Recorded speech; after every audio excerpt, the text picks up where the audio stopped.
We're currently taking a dive into our e-commerce configuration, and now that we've covered how to enter your products, let's take a look at some of the store-wide settings and cover shipping in a little bit more detail. From my dashboard here, let's click on our left panel to shipping and pickup. These first two options here allow you to set up specifics related to shipping and delivery, as well as in-store pickup. For now, let's click to add shipping method.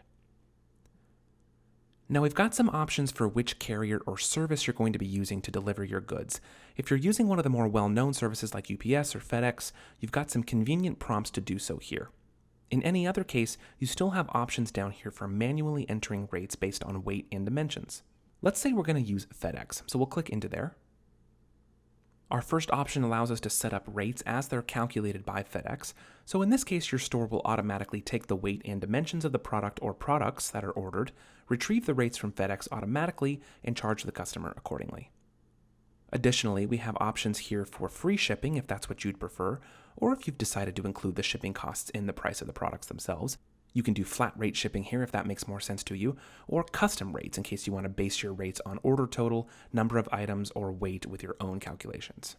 Lots of freedom here, which should allow you to get everything priced out exactly where you want it.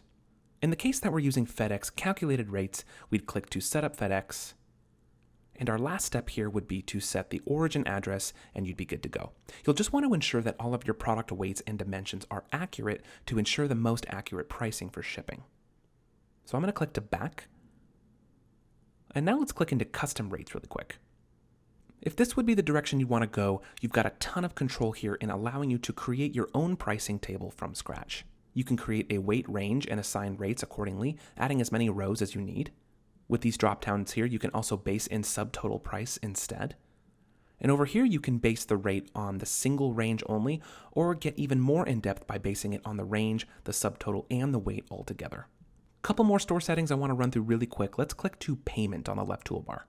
This is where you'll set up the various ways you allow your customers to pay for the products.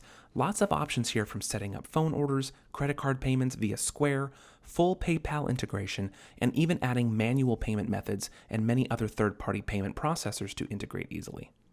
Finally, let's click into settings on the left panel. This is another dense page, but one you'll want to spend a good amount of time in. This is all the information about your store as a whole, much of which is necessary before you can get the store fully functional. Company contact info, address, store name, all very important.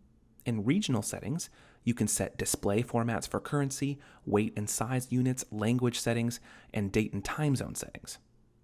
Cart and checkout, you can configure all kinds of stuff relating to products, shopping carts, prompts through checkout, sale price displays, along with some really awesome features available if you decide to upgrade to a 100-product store. Under legal pages, you can very easily add various text copy that your customers can access, such as shipping info, refund policies, terms and conditions, etc. And finally, tracking and analytics. This allows you to enter a Facebook Pixel ID, which lets you track your store visitors and their behavior, which can give you a lot of data to optimize your store and any Facebook ads that you might consider doing.